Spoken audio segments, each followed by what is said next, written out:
All right, so I wanted to talk about this CBA issue. It's now gone on to the players for a vote, and what you've seen is a lot of the bigger name guys, as far as the names that you would recognize, household names, come out and emphatically share their opinion on this CBA with the issues that are involved. Now, if you don't know what is actually in the CBA, the proposed CBA, you kind of have this general opinion of, well, it must be terrible because so-and-so says it is, and I'm seeing this list of big-name players coming out against it. The problem with that is, and this is my personal issue, you don't have to think this way, my thing is, a lot of these players who are becoming very vocal on stuff like this with the new CBA are the same ones that are contradicting themselves when it comes to things like politics. They'll come on and they'll be super vocal about this issue, and then when it comes to affecting them personally, they're the opposite. And it's all because of money. A lot of times these players don't even believe what they're saying. They just want whatever comes with the money. Now, as far as the problems on why a lot of these players are voting no, as far as, like I said, the guys you would recognize, the names you would know, the whole 17-game issue. Now, if you don't know, the NFL is going to cut one preseason game, limit some of the off-season camp stuff, some of the hitting restrictions, practice restrictions, and they're going to add a 17th regular season game. Now, as a fan of the NFL and of football in general, of course, you're going to love it. One more game. Now, as a player who has gotten a big-time contract, has a lot of money they're sitting on, sitting comfortable right now, they don't want to play this 17th regular season game. Now, the reason why the NFL is going to extend this to a 17 regular season, because this extra game is going to bring a lot more revenue. It's going to get more eyes on the product, because let's be honest, a lot of people don't pay attention to the preseason, okay? Now, if you're going based off of the numbers, so if you're going numbers, attendance, and just overall eyes on the product, you could break that down into social media, TV deals, and all that. You're going to have much more eyes on the product for a regular season game than you would a preseason game, for obvious reasons. Now, the players don't want to play, or the players don't want to have the 17th game due to the injury risks. Now, this has been their main vocal point as far as why they would not want the 17th regular season game.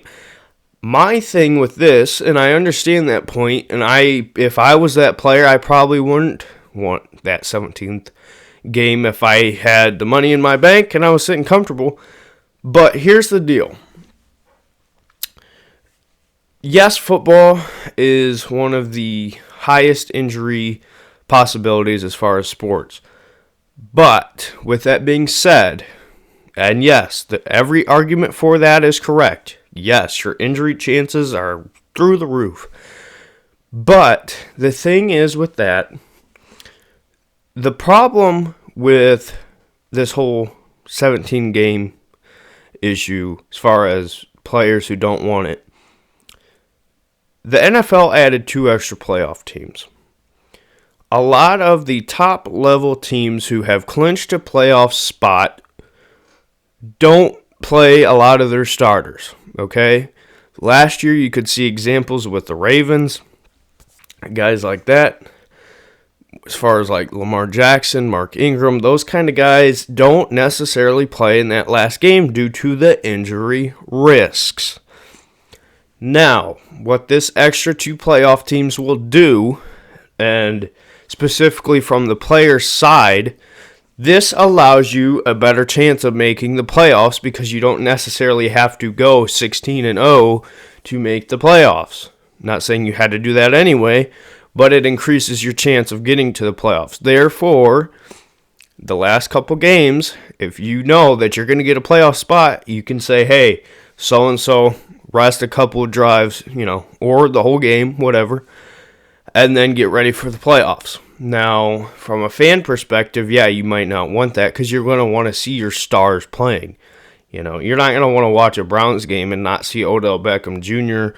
or Myles Garrett or guys like that on the field, assuming, if the playoffs were clinched. And I'm just using that as an example. I'm not saying that's going to happen. I'm just saying in general, stuff like that, okay?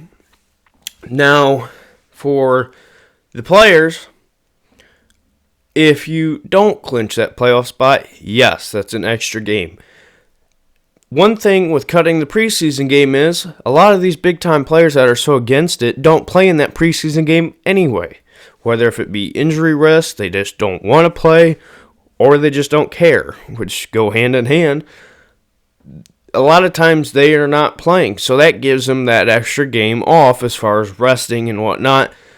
So they're upset because this puts them in a position to where more than likely they're going to have to play. But what are the benefits that the NFL is saying, hey, listen, we're going to have you play an extra 17 game, or an extra game, making it a 17-game regular season. The benefits, we already talked about, adding the 2 playoff teams. Like I said, that's going to make it a lot easier as far as getting to the playoffs. Now, it's going to make it harder to clinch that first-round bye. But if you're a team like the Browns, I'm wearing my Browns hat, Browns fan, that's going to make it easier to get to the playoffs. Now, from the NFL standpoint, the reason why they would do this is because from the NFL to the players, they can say, listen, we're making it a little bit easier for you to get to the playoffs. It's not necessarily lowering the importance of the regular season, but it's giving you a better chance. Now, they can say that to the players and be like, okay, we're helping you. We're here to help you. From the business side of things, and this goes hand in hand with that extra game, there's going to be more eyes on the regular season than a preseason game. That's more revenue, that's more eyes, that's more TV. You get what I'm saying there. Look at the wild card games from this past year, or this past playoff. I look at the Texans and the Bills. Look at how great that game was. Now, you're telling me if you add 2 more teams to that, that's going to be drastically more revenue because you're going to watch a playoff game more than you're going to watch a regular season game. I mean, tell me I'm wrong. So the NFL can look at that and say, hey, listen, we're going to make double what we would have made on a regular wild card weekend. So from the NFL standpoint, that's great as far as revenue and the business side of things. Now, as far as the other benefits, a rising tide raises all boats. NFL is raising the minimum salary, I believe, by 10%. I'm not 100% sure on that. You can go and look at it. The NFL's got the whole 400-page document up. I just looked at some of the bullet points and read into some of them, but the NFL is going to raise the salary, the minimum salary, and this is going to go for practice squad guys and the whole roster in general. So, and they're adding 2 roster spots. So it's 53 right now. It would be 55. So that helps the teams out because, hey, listen, if you got a lineman that goes down, that's an extra spot that you can sign to help with that position, and it doesn't have to be line.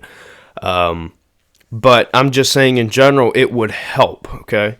Now, they're lessening the strictness on the marijuana policy. This has been in the news a lot with the NFL, so it makes sense why they would. Of course, players are saying they're not doing enough, but from the NFL standpoint, it's drastically reducing it. So you got to look at this from the standpoint of big picture, and you got to break it down from the owners, the players, the lower level players and the players.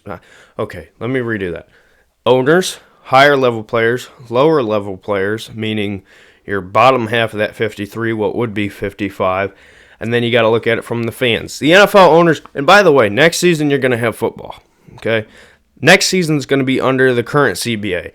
2021 season would be under the new one. So, and why the NFL owners want to get this done, TV deals are coming up, okay? What we talked about with the whole business standpoint, adding that extra regular season game, the 2 extra playoff teams, they're going to want to go to TV companies and say, listen, this is what the revenue is going to be. This is how many eyes we're going to get on the product. This is what we're pushing. And that's going to help as far as what a TV company is going to want as far as getting the NFL. That's why the owners want to get this done, because it's leverage. They're going to have that extra leverage going into those negotiations. Now, the lower 53 don't get a voice for the most part when it comes to this CBA. Like I said, the reason why the top half, or not the top half necessarily, but the top guys that you would know are so against it is because they have the money to sit comfortable and be able to say, yeah, I'm good. I don't want to play that extra game. That's why they're so mad. Whereas the bottom guys whose voices don't get looked at the same, and why would they? They're not Aaron Rodgers. They're not Richard Sherman. They're not these guys. These are the guys who are going to benefit the most, because they're going to say, okay, I'm playing that extra game. And by the way, these guys are the ones who are going to be playing in the preseason, unlike a lot of these bigger name guys. So they're going to be the ones getting the brunt of this, because they're going to be putting in that extra work. These guys, you're saying, hey, if we add on an extra game, would you be willing to sign this if we're going to offer you pay raise, better benefits, restrictions lessened on, marijuana and all this stuff, and as far as retirement and all this is all we're offering you. All you got to do is play an extra preseason or an extra regular season game. A lot of these guys are saying, absolutely, sign me up. Because just like the bigger name players, they don't have that money to sit on. They're still wanting to get to that level. Of course they're going to want this signed. Now, all these players who are saying don't sign it, vote no, we're going to make sure you're getting your money. No, you're not. No, you're not. That is a lie. You're going to pay that. Listen. The players can save all the money they want to. You're not going to be able to compensate the entire NFL. It's not going to happen. It can't happen. Money's going to run out quick, okay? And then the players at the top are going to get even more mad, because a lot of these guys are greedy. Let's just be honest. If you're getting contracts for millions of dollars, you're going to be greedy too for the most part. These guys, it's all talk. Okay, you see Pouncey come on Twitter and rant about it. You know what? Here's the bottom line. You've been paid. You have been paid. These guys have not. They're going to want the better benefits, the pay raise, all the other benefits that go into it. You have that ability to say, yeah, I don't want to play that game, because you've already got it. These guys don't have it. That's why you got to look at this from the big picture. It's not just the top guys. It's these guys too. And that's why the owners were smart in pushing the CBA, because they're saying, listen, this is making it better for everybody, not just you. So that's just my thoughts on it. I think all these players who are coming out, the representatives and all these guys, they're saying, I talked to my teammates. No, you didn't. No, you didn't. I guarantee you, Aaron Rodgers, you're talking to Devontae Adams. You're talking to these bigger name guys. You're not talking to the 53 man on that roster. You're not talking to the 52 person on that roster. You're not talking to these guys. You're talking to the guys who you're friends with. You're talking to the guys who you are comfortable talking to. A lot of times, You don't see the superstars as, I don't even know what the right word is, not friendly, but as involved with the lower level roster. You can say you've talked to your roster all you want. You can say you've talked to the locker room. Bottom line is, I guarantee you, and this is why it's going to pass, and it's exactly what Ryan Fitzpatrick said, and it's exactly what Nate Soldier said. It's more than just the guys you know. A lot of guys in the NFL you probably don't know. Okay, that's just the reality. It's going to get passed because it's best for them. Okay, that's why it's going to get passed. And it also benefits players that are retired. Healthcare is going to be better, all these other benefits. The whole idea is to get this done going into the TV deals. Now, the owners, if this gets put on the back burners and they're saying, nope, vote no, go through, redo it again, I got news, it's going to be worse. It's going to be drastically worse for the players because the owners are going to say, okay, you know what? We didn't have this leverage when it comes to TV deals. We didn't get what we wanted. So you know what? We're coming harder on you. And it's going to be even worse. And it's only going to get worse from here. So if you're a player, just say, you know what? Suck it up. Play that 17th game. Accept what they're giving you. Get over it. If you're good enough, you won't have to play in that 17th game anyway. So it doesn't make sense. I mean, it does make sense to me why there's so many guys coming against this, but they're lying. They're not talking to the lower level guys. They can say, hey, we're going to pay you. We're going to make sure you get your money. That's fine and good for a week. You don't have the money the NFL does. Just because you're multimillionaires doesn't mean that you're just going to dish it all out, like I said, because a lot of them are greedy.